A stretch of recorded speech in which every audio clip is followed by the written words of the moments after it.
नमस्कार, स्वागत है आप सभी का एनएमएफ न्यूज में। मैं हूं आपके साथ शापनी पटनायक। बिहार चुनाव के नतीजे अब अमूमन सामने आ चुके हैं और आप जैसे कि स्क्रीन पर देख सकते हैं, एनडीए 202 सीटों पर आके है। यानी कि अगर विपक्षियों की बात करें, विपक्षियों ने अगर हार की सोची भी होगी तो इतनी बुरी तरीके से ये हारेंगे शायद ना तेजस्वी ने सोचा होगा और ना ही राहुल गांधी ने। अब बात अगर तेजस्वी की करें तो तेजस्वी खुद अपने ही सीट से पीछे चल रहे हैं। 6 से 7 हजार वोटों से वो पीछे चल रहे हैं। तेजस्वी के भाई तेज प्रताप यादव तो 26,000 सीट वोटों से पीछे चल रहे हैं। लेकिन अब अगर हम आरजेडी की बात करें, तेजस्वी यादव की बात करें, तो वो क्या कुछ प्रमुख और बड़े कारण थे जिसके वजह से आरजेडी की इतनी बड़ी दुर्गति हुई है, तेजस्वी यादव की दुर्गति हुई है। आप मेरे साथ मेरे सहयोगी अभिषेक जुड़े हुए। अभिषेक, कई कारण है लेकिन शुरुआत करेंगे सबसे बड़े कारण पर कि क्या तेजस्वी यादव को अपने पिता लालू प्रसाद यादव की अनदेखी भारी पड़ी है। बिल्कुल। देखिए, एक मतलब कहा जाता है कि जब दुनिया का चक्कर काटने की बात आई तो भगवान गणेश ने माता पिता को बिठाया और उनकी परिक्रमा की और वो दुनिया का उनका चक्कर लग गया था। माता पिता का अपमान अगर आप करेंगे, उसके बावजूद अगर आप सोचेंगे तो आप सफलता की सीढ़ी चढ़ जाएंगे, ऐसा संभव नहीं है। अखिलेश यादव की वो तस्वीरें हमने देखी थी जब मंच पे मुलायम सिंह यादव मौजूद थे और वो कुछ बोल रहे थे। उन्होंने कुछ ऐसा बोला जो अखिलेश यादव को पसंद नहीं आया। अखिलेश यादव पोडियम पर जाते हैं, पिता के सामने से माइक हटाते हैं और पिता को उस पोडियम से उतार देते हैं। अखिलेश यादव वापस सत्ता में उसके बाद नहीं आ पाए हैं। बात करें तेजस्वी यादव की, फिलहाल मौजूदा बात करेंगे। जब टिकट बंटवारा हुआ कांग्रेस पार्टी के बीच, मुकेश सहनी की वीआईपी के बीच और आपका वामदल उनके साथ थे और तेजस्वी यादव के बीच, तेजस्वी यादव ने सबसे ज्यादा 143 सीटें अपने पास जरूर रखी। वहां कांग्रेस का कोटा उन्होंने काट दिया। जब ये सीटों का बंटवारा चल रहा था, फाइनल नहीं हुआ था, तो लालू प्रसाद यादव के जो समर्थक कुछ नाम थे, वो 8 से 10 नाम ऐसे थे जिन्हें लालू प्रसाद यादव ने सिंबल बांट दिए थे, सिंबल उन्होंने पहुंचा दिए थे। लेकिन तेजस्वी यादव ने वो सिंबल वापस मंगा लिए। किसके कहने पर? राहुल गांधी के कहने पर। राहुल गांधी की तरफ से कहा गया कि गठबंधन धर्म नहीं है, अभी सीटें फाइनलाइज नहीं हुई हैं, किस पार्टी के पास कितनी सीटें जाएंगी और इससे पहले गिनती से पहले किस पार्टी को कितनी सीट मिलेंगी उससे पहले सिंबल बांट देना, ये कहीं ना कहीं गठबंधन धर्म के खिलाफ है। तो पिता ने जो टिकट, जो सिंबल बांटे थे, वो तेजस्वी यादव ने वापस मंगा लिए थे। वापस मंगाए, फिर किन लोगों को टिकट दिए, किन लोगों को टिकट नहीं दिए, उसका आप अंदाज इस बात से लगा सकते हैं कि महागठबंधन 35 सीटों पर फिलहाल है। 2020 की बात करें तो 37% वोट मिला था महागठबंधन को और 110 सीटें आई थी। 15 सीटें ऐसी थी जिनका हार जीत का अंतर केवल 12,000 था। उस 12,000 के अंतर को भी तेजस्वी यादव अगर पाटने में कामयाब रहते तो शायद इस बार वो अपना और अपने पिता का सपना पूरा कर सकते थे। लेकिन उसे तो छोड़िए, जो जमा था उसमें से भी घटा दिया है और लगभग मतलब 3 गुना कम सीटों पर फिलहाल महागठबंधन आकर रुक गया है। तो पिता का अपमान अगर आप करेंगे तो नहीं कह सकते। बाकी सोशल मीडिया पर लोग शायद ये भी कह रहे हैं कि पिता का जो श्राप है वो तेजस्वी यादव को लगा है। राघोपुर वो सीट है जहां से लालू प्रसाद यादव पहली बार विधायक चुने गए थे।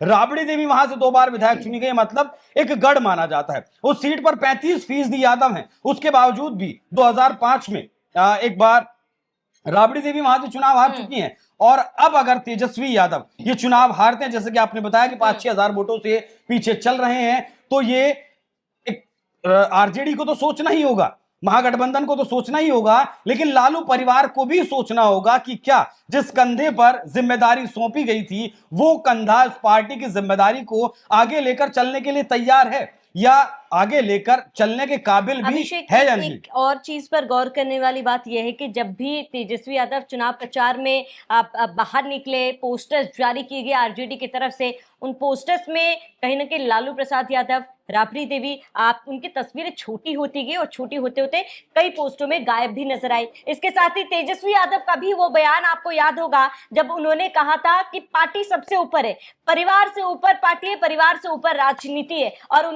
इन्हीं हरकतें और ऐसी राजनीति जिस पर उन्होंने कहा कि परिवार से ऊपर राजनीति है, पार्टी है, तो शायद ये भी एक बहुत बड़ा मुख्य कारण है। परिवार से ऊपर राजनीति हो सकती है लेकिन परिवारवाद की तो पार्टी चल रही है।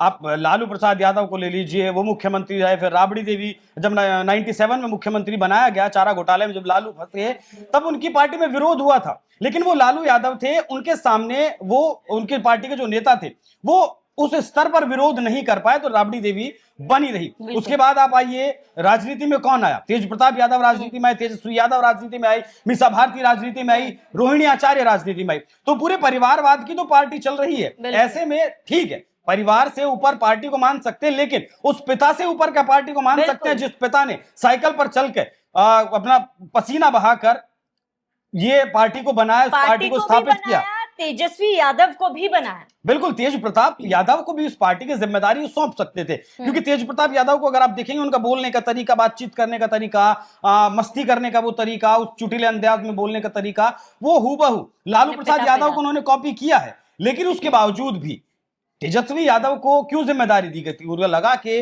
बाहर रहा है, दिल्ली में पढ़ाई लिखाई हुई है, क्रिकेट भी खेला है, तो दुनिया को जानते पहचानते हैं, लेकिन वो उसी लाइन पर आ गए, उस पिता की लाइन पर, जिस लाइन पर चलकर लालू प्रसाद यादव सत्ता की सीढ़ियां चढ़े थे। 15 साल ये परिवार बिहार की राजनीति के सत्ता के शीर्ष पर रहा था, लेकिन इस बार के चुनाव में वो पिता का जो बैगेज था, वो आपका चारा घोटाले का बैगेज हो या फिर लैंड फॉर जॉब स्कैम का जो बैगेज है, उसे वो कहीं ना कहीं इस बार ढोते हुए नजर आए। 2015 में जो तेजस्वी यादव थे, उस तेजस्वी यादव को देखकर बिहार की जनता ऐसा मानती थी कि हाँ, एक युवा चेहरा बिहार की राजनीति में आया और इस बार हो सकता है कि ये चेहरा बिहार की राजनीति को बदलने में कामयाबी हासिल कर ले। लेकिन अभी जो 183 सभाएं तेजस्वी यादव ने की हैं इस पूरे चुनावी कैंपेन में, लेकिन वो एक हनक दिखाई दी। वो जो बिहार को बदलने वाली बात करना चाहते थे तेजस्वी यादव, उनके प्रचार में वो सौम्यता नजर नहीं आई। ऊपर से एक आरजेडी की तरफ से एक गाना चलाया गया, कट्टे की नोक पर, कुछ इस तरीके से प्रधानमंत्री मोदी ने भी मंचों से उसका जिक्र किया। तो कहीं ना कहीं बीजेपी कामयाब रही उस 15 साल के शासन को, 90 से 2005 तक जो रहा जंगल राज, इस तरीके से बिहार में रहा, वो जंगल राज अगर लौटाना चाहते हैं तो फिर महागठबंधन को वोट कर सकते हैं आप। अगर वो जंगल राज नहीं चाहते हैं तो फिर बाकी जो मौजूदा वक्त में जिस तरीके से नीतीश कुमार 20 साल में नीतीश कुमार ने बिहार को बनाया है, एक इंफ्रास्ट्रक्चर खड़ा किया है नीतीश कुमार ने, जिससे कि वहां रोजगार के अवसर पैदा हो सके, नए व्यापार लग सके, कारखाने लग सके, बड़ी बड़ी कंपनियां आ सके। उसके लिए पहले इंफ्रास्ट्रक्चर ही नहीं था।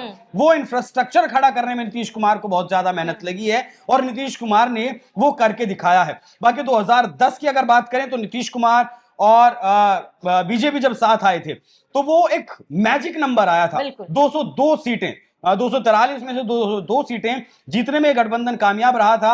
और फिलहाल भी जिस तरीके से नतीजे आ रहे हैं उस मैजिक नंबर पर अब देखना दिलचस्प ये होगा कि ये गठबंधन अपना ही रिकॉर्ड तोड़ता है या फिर उससे कुछ कम ये सीटें रह जाती हैं या फिर ज्यादा सीटें जाती हैं। अभिषेक, आप ये एक कारण हमने बताया, अगर अन्य कारणों की बात करें तो कुल मिलाकर अगर जो सीटें बांटी गई है आरजेडी के तरफ से, आप अमूमन 50 से अधिक यादवों को वोट 56 टिकट्स दिए गए थे। उसके बावजूद भी, क्योंकि जाति की राजनीति बिहार में बहुत ही ज्यादा महत्वपूर्ण रोल निभाती है, उसके बावजूद भी क्या यादवों ने भी तेजस्वी यादव पर भरोसा नहीं दिखाया है इतनी टिकट्स देने के बावजूद भी? और अगर ऐसा है तो क्या कारण हो सकता है? देखिए, एग्जिट पोल जब सामने आया था तो उसमें एक डेटा निकलकर सामने आया कि यादवों का 90% वोट आरजेडी को ट्रांसफर हुआ है।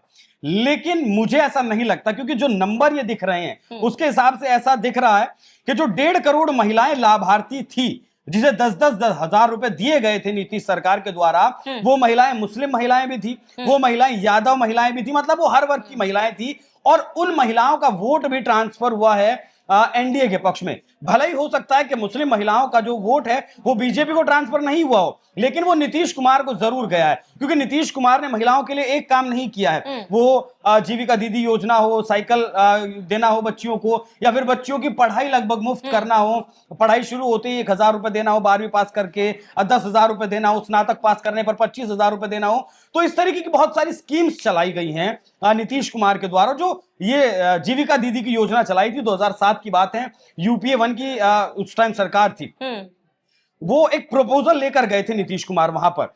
ये प्रपोजल एक्सेप्ट नहीं किया था यूपीए 1 की सरकार ने। उसके बाद नीतीश कुमार की कोशिशें, वो वर्ल्ड बैंक गए, वहां से उन्होंने लोन लिया, उसके बाद जीविका दीदी लगभग 40 संस्थान उन्होंने पूरे बिहार में खोले, जिससे कि आज बिहार की लाखों महिलाएं अपना रोजगार अर्जित कर रही हैं। बाकी 10-10 हजार रुपए दिए, उससे कहा गया कि आप अपना रोजगार बढ़ाइए, अगर आपका रोजगार और ज्यादा बढ़ता है तो सरकार आपको 2 लाख रुपए का और लोन देगी।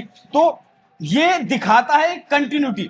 बिल्कुल। एक तरफ का जहां तेजस्वी यादव के द्वारा कहा गया कि हम देंगे, वहीं इधर देकर दिखाया गया और बताया गया कि हम दे रहे हैं, हम दे चुके हैं, हमने जो किया है वो हम लगातार करके दिखाएंगे। आगे ये भी एक बहुत बड़ा इंपैक्ट था। बिल्कुल। और इसके साथ ही अगर अभिषेक हम अन्य कारणों की बात करें तो अगर वोट फुटप्रिंट्स की बात की है, वादों पर तेजस्वी यादव शायद जनता के बीच खरे नहीं उतरे।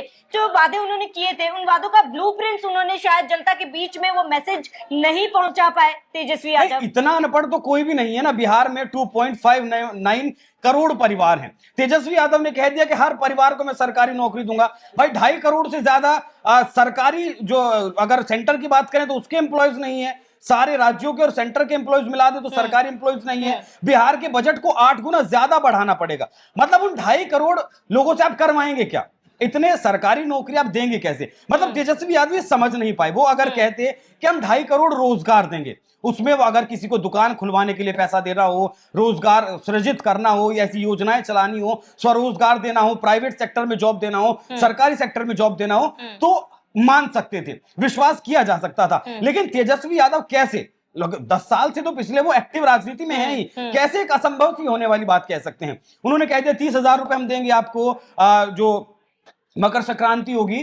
तो ये विश्वास नहीं हुआ कि जो परिवार चारा घोटाले में फंसा है, लैंड फॉर जॉब स्कैम में फंसा है, वो कैसे 30,000 रुपए दे देगा? बजट भी अलाउ नहीं करता है बिहार का।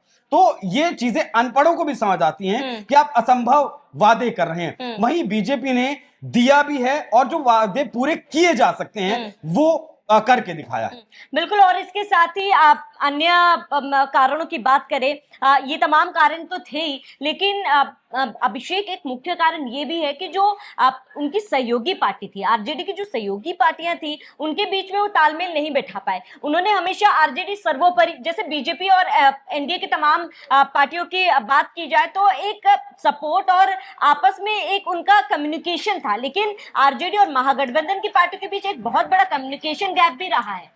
बिल्कुल कम्युनिकेशन गैप रहा है। देखिए, एक तरफ एनडीए गठबंधन था, गृह मंत्री अमित शाह ने खुद ने बिहार की कमान संभाली हुई थी। एक बार 3 दिन वो बिहार में रहे, एक बार 2 दिन वो बिहार में रहे, और चुनाव से पहले तो उन्होंने डेरा डाल लिया। अगर जरा सी भी कहीं कोई खटपट हुई, आपको याद है जीतन राम मांझी का एक बयान आया था। जीतन राम मांझी ने कहा था कि जिस तरीके से नीतीश कुमार ने चिराग पासवान ने जो टिकट दिए थे उनसे सिंबल ले लिए हैं, हम भी वैसे ही करेंगे, हमें 6-6 सीट दिए हैं। ये गृह मंत्री अमित शाह ने इस मामले को सुलझाया, खुद फोन करके सुलझाया। एक बीजेपी के बड़े नेता थे, उनके बेटे ने निर्दलीय पर्चा भर दिया, उसका पर्चा रखवाने के लिए खुद गृह मंत्री अमित शाह उसे फोन करते हैं, मनाते हैं। तो एक तरफ वो कॉम्बिनेशन था जो एकजुट होकर चला। दूसरी तरफ जैसा कि आपने कहा कि आरजेडी ने इस चुनाव में अपनी सीटें तो बढ़ा ली। पिछली बार 141 सीटों पर लड़े थे, इस बार 143 सीटों पर उन्होंने चुनाव लड़ा। कांग्रेस पार्टी की सीटें घटा दी। कांग्रेस पार्टी पिछली बार 70 सीटों पर लड़ी थी, इस बार 61 सीटों पर लड़ी है। और समन्वय आपने देखने को मिला।